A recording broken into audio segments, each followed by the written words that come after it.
Bonjour à tous et à toutes. Energy, water, mobility, that's what the world needs. De Nijs est un groupe de construction multispécialiste créé en 1923 par M. De Nijs, Édouard De Nijs, multispécialiste basé sur un modèle de croissance organique. Ça veut dire que notre société va se développer par soi-même, pas en achetant des sociétés de l'extérieur, mais par soi-même, et basé sur un modèle basé sur 3 piliers. Le premier pilier, c'est le pilier de diversification. Le deuxième pilier, c'est le pilier d'innovation. Et le troisième, c'est export. Donc on pense que si on combine ces 3 piliers, on est durable, on peut survivre parce que, suivant mon idée, si on fait uniquement une activité dans une région, je pense que la durée est limitée. Nous avons 8 différentes activités et chaque métier est spécialisé. C'est ça notre force. On est entreprise générale dans le domaine des bâtiments, mais le reste, on aime bien être le meilleur dans notre spécifique métier. Par exemple, le pipeline, tunneling, il y a peu de sociétés en Europe qui font le tunneling.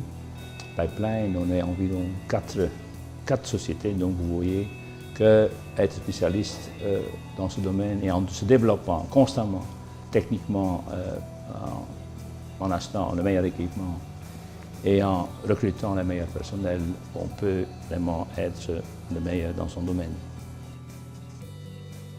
Export, on fait hors de la Belgique, bien sûr, en Europe, parce que l'Europe, c'est la première partie de notre ambition. La Belgique est le centre de l'Europe. Deuxième partie, le Moyen-Orient. On est très actif là avec une société en Arabie Saoudite. On construit des pipelines pour Aramco, le plus grand producteur de gaz dans le monde. Donc on est vraiment fiers de pouvoir travailler pour eux. Et le troisième continent qu'on aime très bien, c'est l'Afrique.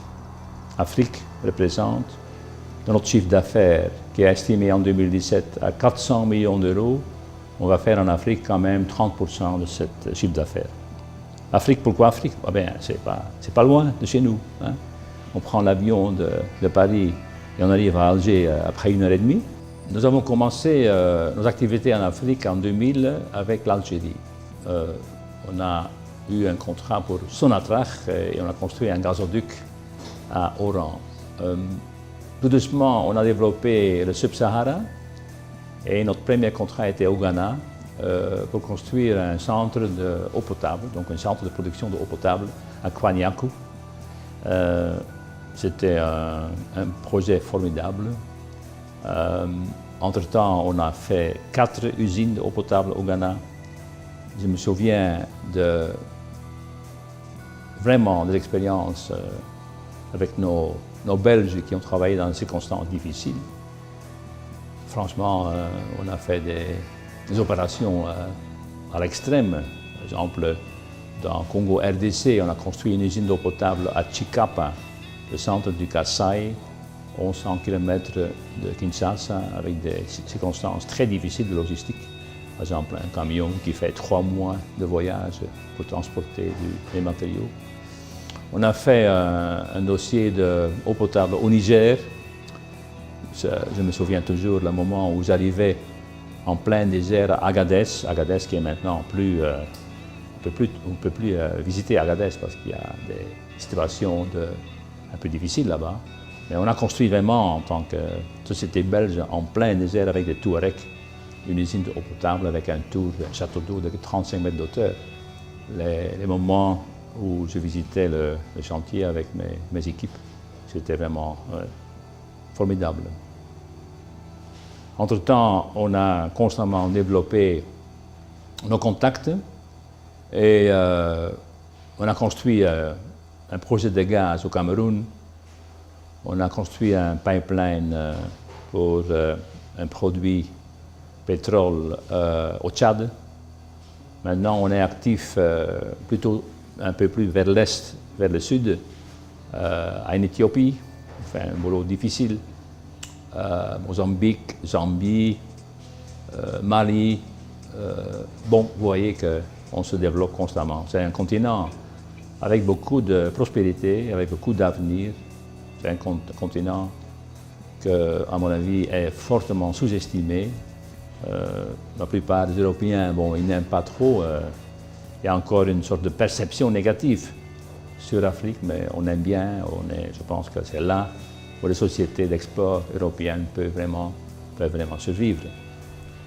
Un projet qui est pour l'instant très intéressant, c'est un projet à Mozambique. C'est un projet pour la FIPAG. La FIPAG, c'est la société locale dans le domaine de l'eau. Et là-bas, on construit un projet d'adduction d'eau. C'est un EPC contract, donc Engineering, Procurement, Construction. Ça vaut 60 millions d'euros. Pour notre fournisseur Pont-à-Mousson, bien connu dans le monde des pipeliners, c'est le plus grand projet de l'année. On construit pratiquement 100 km de tuyaux fonds ductiles, DN 1000 et DN 1200. C'est un projet fantastique. En Europe, on ne construit plus ce genre de dossier et heureusement, par notre technologie et notre savoir-faire, on a donc pu battre les Chinois. Parce qu'effectivement, la Chine, j'appelle toujours China Limited, la Chine, c'est notre concurrent principal partout. Dès qu'on suit des appels d'offres par la Banque mondiale ou d'autres bailleurs de fonds, les Chinois sont toujours très forts. Ils sont vraiment expansionnistes. Mais nous, en tant que, bon, je dirais, Européens technologiques, on a pu gagner ce dossier par notre technologie, par notre façon de voir le projet. On a investi beaucoup. On a investi pas mal de grues spécifiques. On a investi dans une trancheuse, un fameux trencher, parce que c'est un projet qui se fait dans la roche et on peut faire l'avancement nécessaire par cette trancheuse. En général, notre approche en Afrique, c'est une approche de transfert de technologie. C'est ça, je pense, avec ça, on peut gagner contre les Chinois. Les Chinois viennent avec leur propre cuisinier, avec tous leurs appareils, tout, hein, 100% chinois. C'est une colonie de Chinois. On ne fait pas ça. On gère les dossiers, bien sûr, par les managers européens. Donc on a environ 10 cadres avec leur famille présents en Mozambique, par exemple. Mais pour le reste, on recrute le maximum des locaux. Et les gens sont très fiers, d'ailleurs, hein, pour pouvoir travailler pour nous. Ils ont leur casque, par exemple, le soir, en famille. Ils mettent leur casque sur la tête parce qu'ils sont tellement fiers de pouvoir travailler pour nous. C'est vraiment une ambiance. Et par contre, ce qu'on dit les Africains sont formidables. On peut travailler avec eux, on peut les éduquer, on peut les former. Hein. On a par exemple formé des soudeurs au Ghana dans le temps, qui travaillent maintenant dans d'autres pays. Donc vraiment, je pense fortement à un système de développement local, à un système de transfert de technologie, comme quoi c'est durable, hein, le gouvernement apprécie, et en plus on peut battre les concurrents exotiques comme les Chinois. Et pour l'instant, on a 2 dossiers qu'on fait ensemble. Tous les 2 sont pour la wilaya d'Alger. Donc le wilaya d'Alger a plusieurs départements et on travaille pour le département de l'eau. On construit un tunnel pour un collecteur le long de la côte d'Alger, dans le port. C'est un tunnel de 2,6 m, une longueur de 2600 mètres. C'est un tunnel avec voussoir. Donc on a investi une machine pour cela déjà il y a 2 ans. Et on a une usine de voussoirs sur place où on construit les voussoirs aussi pour le deuxième projet. Le deuxième projet qui est un projet formidable, c'est un tunnel de 5,5 m de diamètre. C'est un tunnel de 3 km. Et en fait, c'est un tunnel qui va être construit pour évacuer les eaux d'orage. Vous vous souvenez qu'il y a quelques années, il y avait une énorme inondation avec beaucoup de morts d'ailleurs, dans le centre d'Alger et le gouvernement a décidé de construire un tunnel et on a gagné la soumission. C'est un projet pour nous formidable. Pourquoi? On a investi spécialement la machine. La machine, c'est un grand fabricant allemand qui a assemblé la machine en Chine.